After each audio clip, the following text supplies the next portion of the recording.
Everybody listen to We're Not Wizards, because we are the best, and we're not wizards, no matter what anybody says. Goodbye.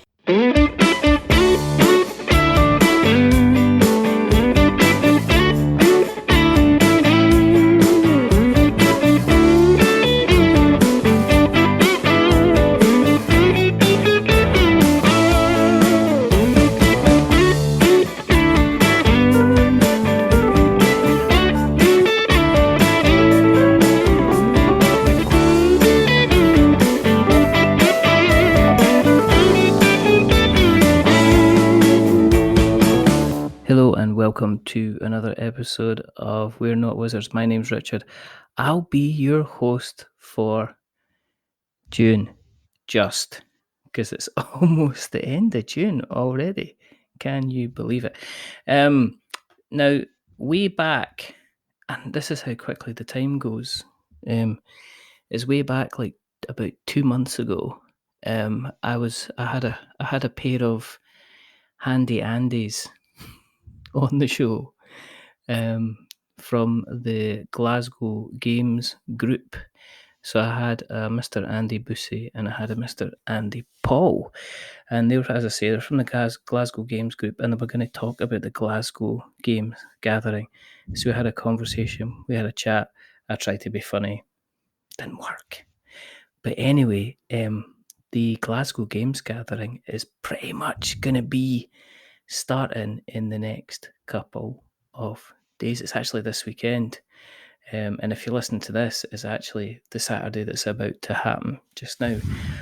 So we thought we get Andy back on. Unfortunately, we've only got one of them, so we've lost a hand, as you would say. But we do have an Andy Bussey. So hello, sir. How are you? Hello, I'm very good. Good. Thank you for having us back on.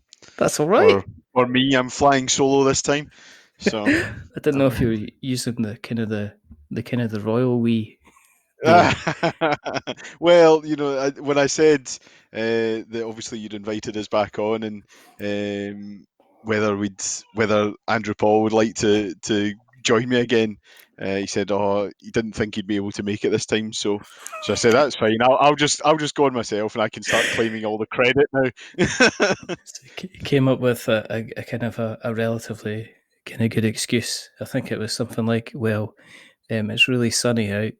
The sun is shining, and I'd rather not sit indoors while it's nice. And is that the ice cream van? So you, well, it is out the door for a cheeky 99. Yeah, it's you know what it's like in Scotland. It's this kind of burning yellow eye appears in the sky, and nobody's quite sure what it is because we don't see it very often. I don't know whether to kind of like stare at it in awe or start to worship it, to be honest. You know, it's the as we know, it's the god of flakes, as we like to call it, because you know, I'm out there for half an hour, and then the next thing I know, basically my skin peels like I'm some kind of Scottish snowstorm. Yeah. Well, we can go back a bit and remind ourselves of the episode of Rab C. Nesbitt, which we're going to have this conversation, and considering a lot of our listeners are in America, they're not going to get this. But do you remember the episode when Rab went to Spain? Oh, yes. He ended up getting really, really badly sunburnt, like bright pink. And he got so badly burnt, he was standing on the balcony, and Mary Doll was brushing the flakes off his shoulders. And the couple underneath were going, "Look, Tam, it's a miracle." Because they thought it was snowing in the Algarve or something like that. So there you go. So now that we've successfully alienated most of our listeners across in America and other such places with that, with exotic references to BBC Scotland, because we have actually a TV. We've got now a channel. apparently. There's a BBC Yeah, Scotland channel. yeah, So there there you is. go. There's now a channel. Not that I've really seen much on it, I think, but I keep getting told there's a channel. So I don't know. It's on the I internet. It kind of, must be true. I don't know. I kind of watch it like the same way that you watch. It's like when you're 13 years old and you're watching the telly, and then there's some kind of slightly sexy scene comes on the telly, and you're sitting there with your parents. I kind of sometimes watch it kind of through slight squint, because there's a kind of this is somebody Scottish doing something. Are they going to sound annoying? Nah, they can't possibly sound annoying. And then they end up sounding a little bit annoying. Yeah, yeah. Anyway, that was a bit of a tangent, but we don't mind. What's mood like in camp then? How's things going at the 3Gs? Mood in camp is generally good. We're pretty excited about the show. Obviously, Mhm. we're really. I think we're really actually quite proud of what we managed to do for our first show. You know, we've got Mhm. 40 traders. We've got about Wow. more than 30 games on offer. The majority of which the public can come and participate in. Um, Mhm. so for a first show, we're pretty proud of this achievement. I think. Obviously, there is some a bit of kind of nervousness. It's Hmm. see how many people will turn up on the day. But we've been pushing it pretty hard. You know, we've had flyers out in stores. We've obviously been pushing the Facebook event through social media, all these kind of things. Folks Mhm. like yourselves have graciously allowed us to come on and waffle for a wee while on your podcast to try and help get the word out to. And we've gone more traditional routes as well. We've taken out an advert and miniature wargaming and things like these. Mhm. Um, so yeah, so I mean, I think it's at that stage now. I think we've pretty much done all we can in terms of uh, to see whether uh, people will now turn up and get the word out about it. So I think it's now just really we've got a few wee bits and pieces just to tidy up, Yeah. and then obviously set up on Friday night. But yeah, generally mood in camp is pretty good. I think after 6 o'clock on Saturday, it might be a slightly knackered, pretty good. But I think we're all hopeful that it'll be successful enough that we could run it again next year. So you mentioned you've got a fair number of traders, and I'm not Mm. expecting you to go through the kind of the full list. Hmm. But do you want to give us maybe a flavour of some of the people that are going to be kind of going along, going to be turning up? If people turn up, who they can kind of expect to see? Yeah, sure. So we've got some like really big traders that if you're into miniature gaming or gaming in general, you'll know about. We've got things like Warlord Games, who are obviously very well known Mm-hmm. for all the kind of bolt action, Gates of Antares things. Yeah. We've got Sarissa Precision, who are very well known for their MDF scenery, and they're also tying in well a lot with like Footsore and War Banner for the Mortal Gods and Gangs of Rome range. Oh, cool. Um, we've got Pendraken Miniatures, who do a lot of a lot of different scales, a lot of 10 mil stuff, and been around for quite a long time. Um, we've got uh, we've also got a few kind of more local guys as well. We've got Mm-hmm. things like we've got Dream Big Games, Mark McKinnon, who's recently run his Kickstarter for Wreck and Ruin. Mr. Um, He's actually his we've got official him. title now is he's Mark McKinnon of fully funded Wreck and Ruin fame. Is that his official? I'll He's remember that for actually Saturday. he went to the DVLA and he got his driver's license changed, and I believe he's in the middle of getting his passport done as well. And um, interestingly enough, his passport photo and his driver's license photo, he's going to be wearing those steampunk oh, those big kind of goggles he wears. yes, that's official, which That'd be is great. fine. That'd be great. So So that's he's him. coming along. Yeah. We've got a guy who comes to our club actually, Mm. who runs Funky Skull Games, and he also does Flags of War. All right. Which is a miniature game. He does kind of historical miniatures on one side with flags of war, kind of Jacoby and all these kind of things, and then as Funky Skull Games, he's got a game out where it's kind of 1960s, 1970s New York gang warfare, a la Oh, the kind of okay. Warriors movie, all these kind of Yeah. things. We've got some great. We've got One Free Elephant as well. They're coming along. We've got. Are you getting uh, both of 1-3 Elephant? Are you getting Nigel and Sarah? Or are you just getting graced with? Are you getting both of them going to be there? I think we're getting both. I couldn't swear to this. I wouldn't like to. I wouldn't like to say, but I think we might be getting both. I'm not sure. So, Well, that's all right. That's um, all right.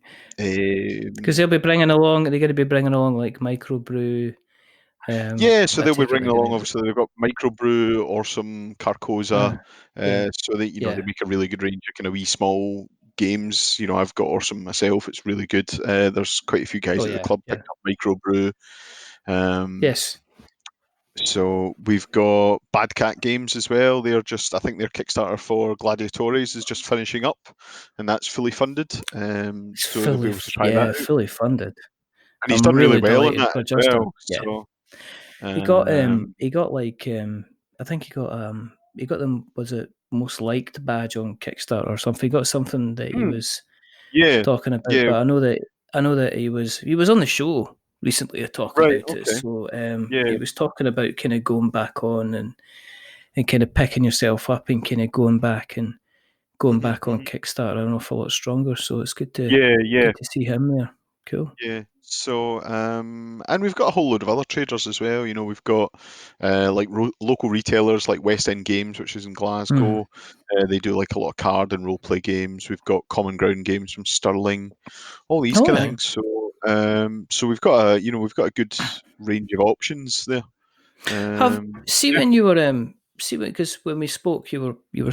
I mean, even 2 months ago, I think you were kind of in the middle of. You were in that uneasy bit where you'd obviously had names you could say, but you couldn't. Mm. You didn't want to be 100% and say definitely all these people are coming along because Yeah, yeah. obviously things can change.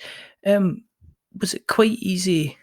Have this being your first time, was it quite easy for you to get people to kind of turn up and things like that in terms of the traders? I guess it was there not? I take it there wasn't a huge sales pitch you had to give to the Uh, likes of One Free Elephant and that. There wasn't a massive sales pitch. A lot of them seemed quite keen. Mm-hmm. Obviously, especially on the miniature gaming side, Mm-hmm. there was a show here called Wappenshaw previously, Mm-hmm. and that was always kind of generally well attended. Although it was quite a small show, um, it generally had a reasonably good attendance by the public. Mm-hmm. So I think a lot of the traders kind of remembered that and they thought, well, yes, we'd like a Glasgow show. Mm-hmm. We've also had a lot of help from Falkirk District Wargaming Society, who organised Right. the Carronade show. Yes. We're very friendly with them. They've given us a lot of pointers, and also what they've done is because obviously they've been running Carronade for quite a few years now, and they're actually at that stage where they quite often have a waiting list of traders. Yeah. So quite a lot of these traders that are on the waiting list, they've said to them, well, look, there's also this Glasgow show coming up. All Contact right. them, see if they've got space. And we've had a few people come to us say, oh, we got your name from one of the guys at Falkirk. We're inquiring about space. So, Yeah. but some of the other guys as well, like we've got Redwell Games coming up as well. Tom. They're running, yeah, Tom from Redwell. So, and when we contacted him, he said, "Oh, great. Oh, thanks for thinking about this type of thing." So yeah, it's generally been quite well received. Obviously, we've tried to make it as attractive as possible. We're quite honest in that we're coming from more of a miniature gaming background. So Yeah. probably the the traders this year are certainly skewed towards that. But we're certainly Yeah. trying to accommodate, other types of gaming, board gaming and role playing, all these kind of things. Because at the end of the day, we all do them. There's a good balance of it at our club. So So it's something we wanted to try and make sure, not just make it a wargaming show or a miniature gaming show. We wanted to try and appeal to a broader audience, because at the end of the day, we all get together to play games, whether that be with little toy soldiers or wooden meeples, or a character sheet and some D20s. So yeah. Have you had a time to get some games done, or has there been a lot more kind of concentration on kind of with the show? You still managing to get kind of stuff to the table over the last Oh couple yeah, of weeks, yeah. anyway? Yeah. We're still managing. I'm still managing to get stuff to the table. I was down at. I even managed some time to go down to UK Games Expo a few weeks ago. Well, more than a few weeks ago now. But yeah, so we're still managing to get time to get to the table. We quite often try Oh, and that's have all right.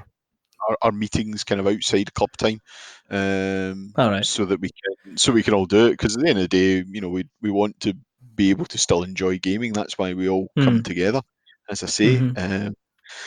How was the So UK yeah. Games Expo then? Was it good Oh, fun? UK Games Expo is fantastic. I think it's such a there's such a good vibe about it. I think where everybody's just there to play games and talk to each other and discover new Mm-hmm. games and all these kind of Mm-hmm. things. I mean, we played when we were there. We went for the whole 3 days. It was two of my Wow. friends and myself and my wife, Right. and one of my friends picked up Outer Rim, the new Fantasy Flight game. Uh, Have you had a chance to get that to the table? Yeah. yeah. We played it on Friday night at UK Games Expo. He pre-ordered it and he picked it up on the Friday, and we played it in the Hilton on Friday night. And as one of my friends said, it was a little bit like being a rock star, because you had all these people going by going, "Is that Outer Rim?" And it's like, "Yeah, it is." And it's like, "Oh, what's it like?" And it's like, "Oh, it's really good." Were So. you not were you not tempted to just kind of go? And this is me because I'm a horrible person. Were you tempted to say, "Well, I did kind of help design it, so just do you want my do you want my photo? Do you want my picture?" Do you want me Kind to of sign thing. your copy? Do you want to, can you imagine that? Do you imagine Just that? And land somebody would be getting back to their house and they'd be going about the groups like, look what I got out of Rim. Wow. Is it good? It doesn't matter if it's good or not. Look, it's signed. Who's who's Andy? Who's Andy Bussey? Who's this? Who's this guy? He didn't have Uh, anything to do with who's that? I can't even see it with the credits.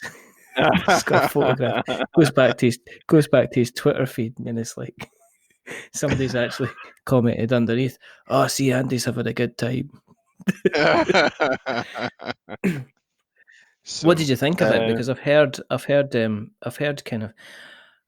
positive things. I've heard a lot of excitement. I've heard some people say, well, the Star Wars branding kind of allows it to get away with a few things that if it didn't have the IP, then it maybe wouldn't. But I've heard all in all, it's one of these games that if somebody had it and said, what are we playing tonight? It would be like, we're playing that. There'd be no question because yeah, I've heard it's very, very, very, very good fun. yeah, it is. It's a lot of good fun. Uh, there's been a good amount of kind of thought put into it, and carrying forward that kind of Star Wars theme, even into the small Mm. details, like the kind of the standees for the characters are shaped like Sabak cards. All right. Which is obviously that kind of very scoundrelly thing to do, because it's obviously all based on kind of the rogues and the scoundrels at the edges of the galaxy, trying to basically turn a bit of cash while avoiding the attention of the various factions. Um, Yeah. there's been, certainly, if you only ever watched the movies, you would recognize a good amount of it, but then there's more in it as well. They've drawn from things like they've drawn from Rogue One. They've also drawn from like the Rebels cartoon. All They've right. drawn from Okay. they've drawn from some of the video games and the comic book series and all these kind of things. Um, so you've got your kind of famous heavy hitters like Mm. Lando and Han Solo and Chewbacca and all these kind of things, but you've also got like Hera Syndulla from the Rebels cartoon, and All right. Okay. you've got Jyn Erso from Rogue One and all these Mm. kind of things. So yeah, so there's a lot in it. It's not a horribly complicated game to pick up. Once you've played it a few turns, you'll pretty much know what you're doing. Everybody's got the same objective. You basically have to garner a certain amount of fame, which kind of depends on how long a game you want to play. But you can all have slightly different ways of going about that. So the easiest way is doing jobs and bounties and all that, and everybody can do that. But everybody has their personal goal, which will get you a little bit of fame as well. So I was playing on Tuesday night at the club there, and I was IG88, and his personal goal was to gain 2 droid crew members, and then that gets him fame, and things like Boba Fett is to hunt down bounties and these kind of things. I always thought IG88's goal was to find a hat that fits. Because the boy's got a big head. He does have a big head. The random piece of Star Wars trivia for this evening is IG88's head was made out of one of the drinks dispensers from the cantina scene in the first film. You total nerd. That's amazing. I love it. I know. I think it was just obviously back then they didn't have as much of a budget. It's just like, oh, we need to make this robot-looking guy. We'll use that. That's absolutely. They just had a random prop flying around. So that's absolutely amazing. I didn't know that. But mine's actually, I'm quite. I think just for coming out with facts like that. I mean, even if you're down in London and you're not doing anything this weekend, you owe it to Andy with that Star Wars trivia to be getting yourself up to. I think so. To the venue. Are people pre-ordering kind of tickets for the day, or are they buying kind of tickets kind of on the door? All tickets will be sold on the door. We haven't done a pre-order system. We've just, because the price is actually quite cheap. It's £3 on the door, or or £1 for under 16s. So we haven't gone for a pre-order system this year. Again, it's something we'd maybe like to do in future years, especially if we go down the avenue such as some game shows, like where they, like maybe Salute and things like these, where they offer you a kind of a goodie bag type thing for the first X number of people going through the door. I know some shows have started to do this. I think as well, as it's obviously our first year, we wanted to kind of keep it reasonably kind of simple. So I think this is why we've decided not to have a few things that, again, you maybe see at most game shows, like a bring and buy. We unfortunately don't have one this year, or things like open play space. It's such a, to be honest with you though, the bring and buy is such a huge thing to organise, and it only takes a couple of little mistakes, and people, are going kind of. I know the UK Games Expo. I know that, like, with thousands of people that were there, I know there was a couple of the vocal few that said they had discovered that their game boxes had been opened, and a couple of components were missing on the stuff that they hadn't sold. Right. And it was but you've got it's such a big thing to manage, and I think there's a lot of preparation in it. I know that Tabletop Scotland did it, but they had folk there they had to have folk managing it all the time, and making sure everybody was there. And Aircon did it as well, and it was even bigger, and it's quite overwhelming. It can be a difficult thing. Yeah. I think in all honesty, if we do a bring and buy, we'll probably go down the line of what they do at Carronade, which is, rather than have a manned bring and buy similar to Tabletop Scotland, whatever, where you hand in your items and they effectively sell them for you. We would do it where at Carronade, what they run is they basically have a room with, I think there's something like 30 odd 6x2 tables, and you hire a table for, I think they break it into 4 slots or 3 slots for, it's a £2-3 for a slot, and that can get you one 6x2 table, or you can have more if you want. And basically they operate it as a flea market. So it takes a lot less staff to operate, obviously, on their side, and obviously you take away that thing of you're effectively looking after someone else's goods. So as you say, if you end up in the problem of, oh well, somebody's opened my box and this isn't complete anymore, and it was complete this morning, and it hasn't sold because it's missing items now, or and also it means that people can go up and haggle with the person. You know, you can directly deal with the person selling you the item, rather than, again, I know some bring in buys where they'll basically say, you know, you put in two prices and they drop all the Yeah. prices after, say, 2 o'clock or something like that if the show's Yeah. closing at Yeah. 4. Yeah. So, Yeah. but it lets you go up and directly deal with the person.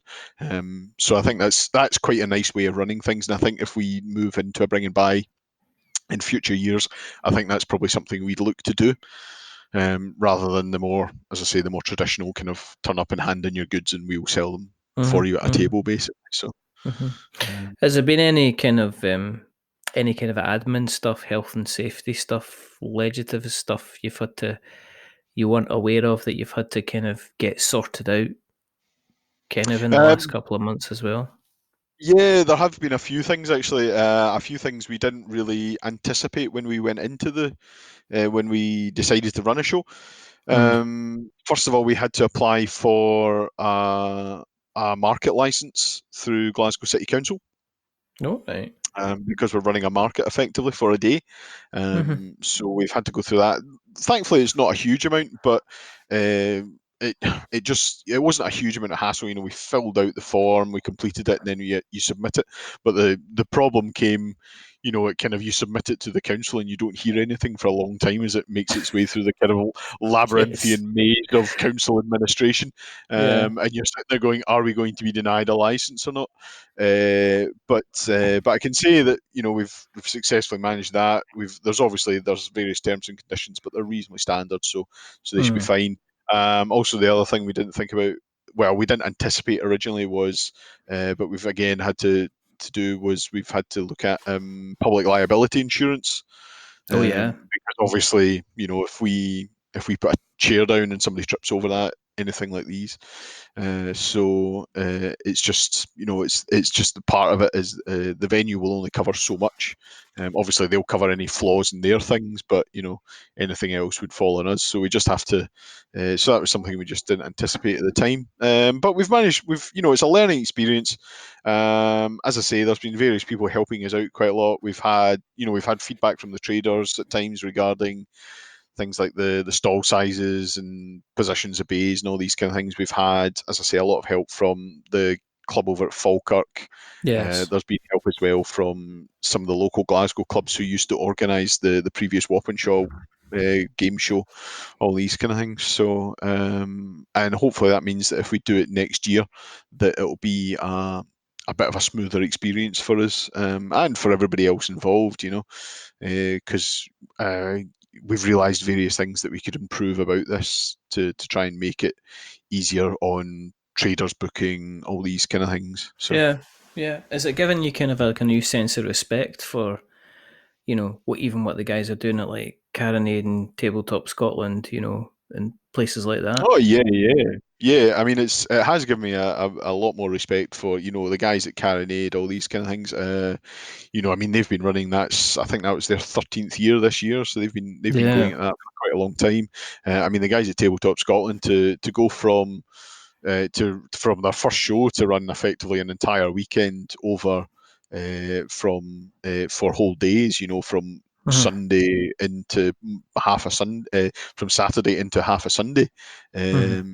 You know, it's a big undertaking. I mean, I remember talking about the guy I managed to meet the guy, well, one of the team who organises UK Games Expo, actually, at the Glasgow Games Festival last year, and we were Mm-hmm. chatting away to him. Because he also runs a small games company, Medusa Games. He does, Uh, yeah. Yeah, Richard Denning. Yeah. and yeah, yeah. So we were chatting to Richard, and he was saying, you know, it's now actually got to that stage where effectively UK Games Expo has become his full time job. It's now grown to a stage where, you know, it requires that. So, and certainly, I've heard other things from other people, and in some ways, this is the problem of your show gets so big that, you know, it effectively becomes a full time job organising it, but it can't actually pay you a salary for that. So Yeah. Yeah, I know it's and like when you get to it's like Mark Cook at Aircon. I mean, they seem to be getting bigger and bigger, and yeah, the yeah. people that they're kind of bringing on and everything like that. But I think you're right. You kind of get to a point where you've effectively got to take like 8 weeks out of your life, Yeah, yeah, and that's just to kind of like mad scramble around to do yes, everything. Or as you yeah, yeah, say, if you're trying to do it throughout the year, you're gonna like use up a lot of your personal time over the weekend trying to kind of yeah, yeah, try and get things kind of yeah. sorted out. So yeah, so I mean, it's certainly given us, I think, a new respect as to the people who've done this, especially the people who, successfully do this every year. As I say, Mm. like the guys at Carnegie, they've been doing that 13 years. Well, UK Games Expo, that was 13 years now, and they've went from starting I think they started in a Masonic Hall somewhere, and now they're something like the third biggest show in the world. Yeah, So yeah. it's yeah, it takes a lot of work and a lot of effort. So I think more than you think when you think, oh, let's organise a game show. How hard could it be? It's famous last words. Yeah, famous last words. Yeah. It's like that. It's not going to be in your grave. I'm going to let somebody else organise my funeral if you don't mind. Um, for people who maybe missed kind of venues and stuff like that kind of last time, Mm, where's the venue? What's it like in terms of, say, parking, busing, training to get yeah, into it? If people are coming from, obviously there'll be a fair smattering of people coming from around about the Glasgow area, but if folk are travelling from out with the area, where are you roughly, and yeah. how easy is it to get into the place? Yeah. So we are at the Bellahouston Leisure Centre, or if you look on Google Maps, it comes up as Glasgow Club Bellahouston. Mm-hmm. Um, it's really easy to get to by car. It's literally 2 minutes from the M8 junction 24, heading east or west. We've actually got All right. videos as well on our website. Uh, we've one of the guys recorded videos of him driving to and from the venue from both directions. So we've got those. Oh, Car parking wise, there is 190 spaces at the venue. But oh, obviously, excellent. this will be an active venue for other people. Obviously there are other Yes. gyms. There is a swimming pool. All these kind of things. Mm. So those can fill up fast. Uh, there is, however, lots of on-street parking as well, and the streets directly round about it. That's all free. It's not permitted at all. So that's really easy to get to. There is also there's two train stations nearby. Mm-hmm. Probably about 15 minutes walk. There is, Excellent. I think there's Moss Park and Hillington East and Cardonald Mm-hmm. and Corker Hill. They're all quite close to it. So as I say, they're Excellent. probably about 15 minutes walk. And also it's 2 seconds from, it's quite a large street in here. It's Paisley Road West, which has a lot of buses. I think Yeah. specifically the main bus route that runs up and down Paisley Road West is the number 7, which basically Oh, runs from the city centre straight out to Paisley yeah. Road West. And then you can get Oh, off cool. there, and it's right there. Basically, it'll be about a minute walk. It's basically just straight through the front doors, and in the left you'll see the main sports hall, which is where we're located. So, That um, sounds excellent. so yeah. I mean, it's quite a good venue for a first show. It seems a reasonable location in terms of parking, accessibility, all Mm. these kind of things, and the amount of space that's available. Because obviously that's always the problem, is the premium, is the space. So Yeah. Cool. So it's £3 on the door and £1 if you're under the age of 60. Or was it they saying if you're lucky enough to look under the age of 16 kind of thing? It's if a you're lucky single enough to, pound. to look under the age of Uh, 16, it's £1. Must be accompanied by an adult. So Excellent. And it's running from doors it's open. Is running. it 10 o'clock they Doors open? open at 10 o'clock. Doors open at 10 o'clock till Uh-huh. 4 o'clock on Saturday. Um, Excellent. so there is various facilities obviously on site. There's disabled access, there's toilets, there Mhm. is a cafe as well, all these kind of things. Along with the traders and the demo tables, we'll be running a raffle for various prizes. That'll be taking place at 2:30 in the afternoon. We're raising money for Macmillan Cancer. Um, Excellent. and also, we will be running a kind of gamer passport card, which everybody will be given one when they come through the door. Basically, what you'll Mhm. do is there'll be 5 slots on that card. Um, 2 of those will be for purchases, 2 of those will be for demo games, and 1 will be for either or. All And right. you get stickers on that. So the way you get stickers is you can, on your purchase slots, you make a purchase at a trader. Any purchase over £10 qualifies. So one Mhm. purchase over £10 gives you one sticker. Demo games, Mhm. basically play a demo game and you'll be given a sticker.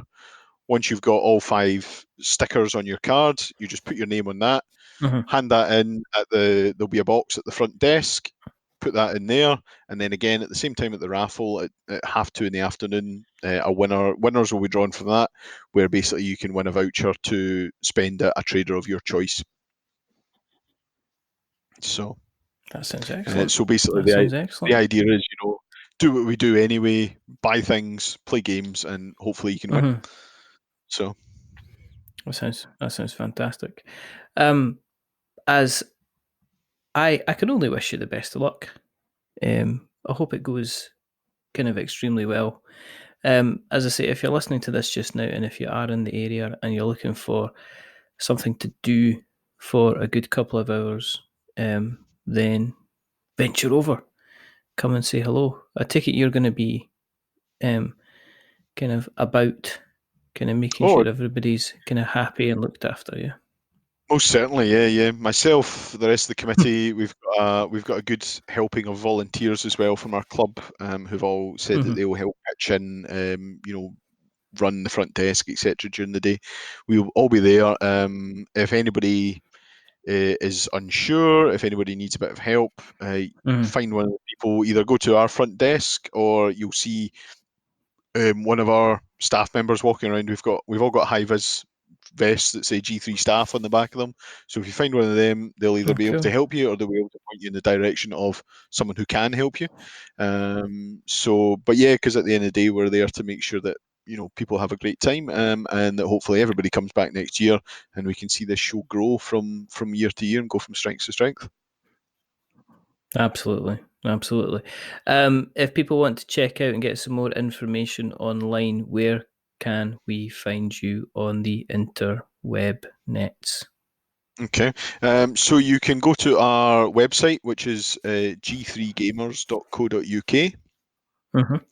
That's got a tab for the show, and that'll tell you all about the show. That'll tell you kind of directions, any frequently asked questions we've had. We're putting those up there. That'll also give you a full list of the traders that are Mm-hmm. coming to the show, along with links to their websites where we have them, and a description as to what they sell. And it'll also give you a list of all the clubs that are coming to the show, and some of the great games that we're going to be putting on. We've got things like we've got some of the local clubs like the Glasgow Tradesmen Club coming along doing an American Civil War skirmish. We've got Scottish Wildlings Cool.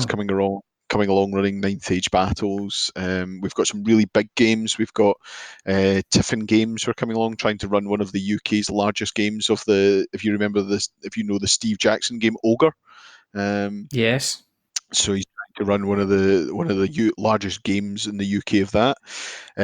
We've also got Asmodee coming along. They're sending along a great team of volunteers to Asmod, run yeah. various board Yeah. games, Yeah. from more kind of more games maybe aimed at a newer gamer, from things like Dobble, and then moving up, you've got things like the new Ticket to Ride London. You've got Yes. the new Pandemic game, Rapid Response. So we've got all that going on. So yeah. So Sounds it that's all. sounds sounds That's fantastic. listed on our website, yeah. Or if you look through G3 Gamers on Facebook, that should Yep. uh, that should bring you to that'll bring you to our show. That'll bring you to our main kind of page, and from there you can find links to our group chat page and all these kind of things. And we are also on Twitter as well. So there you go. Well, as normal and as last time, we will take all of these links and we'll put them in the show notes so that we have got notes to show. If you want to keep an eye on what we're up to, go to the internet, search We're Not Wizards, you'll find us. You know, we're established, as I would say. If you want to help us out, tell somebody else about the show, even if you don't like them. If you want to torture them, do that. You know, get them listening to us for 45 minutes. Obviously not Andy, because Andy's been pleasant and wonderful. But, you know, me instead, quite annoying, bit brash, etc., etc., etc. Or you can jump onto Apple Podcasts and you can drop us a subscription, or you can drop us a rating or a review. If you are going to be giving us a rating or a review, don't give us 10 stars, because my ego's bad enough as it is. But don't give us 1 star, because it can be bruised, as they would say. Give us something in the middle, like a 5, you know, because it's average. And I'm just a little bit average. But the person who's not been average tonight, rather wonderful, rather fantastic. The man who's excited and he's probably pacing up and down the room with anticipation. It's Mr. Andy Bussey. Thank you very much, sir, for coming on. thank you very much for having me back on. And as I say, I can only wish you best of luck. I can only wish you best of luck with the event. It sounds like it's fantastic, and hopefully this is going to be the first of many to come as well. There's only a couple of things. Good. There's only a couple of things to do. The first thing, as always, is to remember that we are many things, but we're not wizards.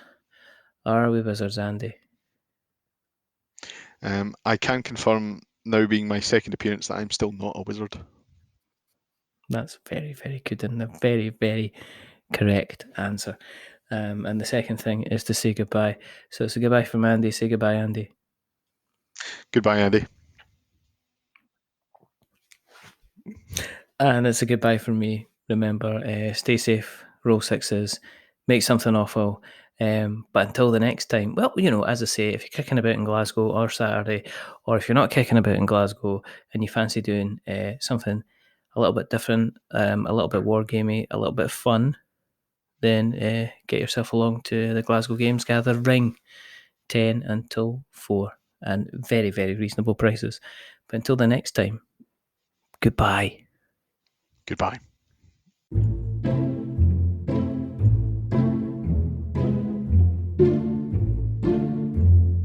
A wizard is never late.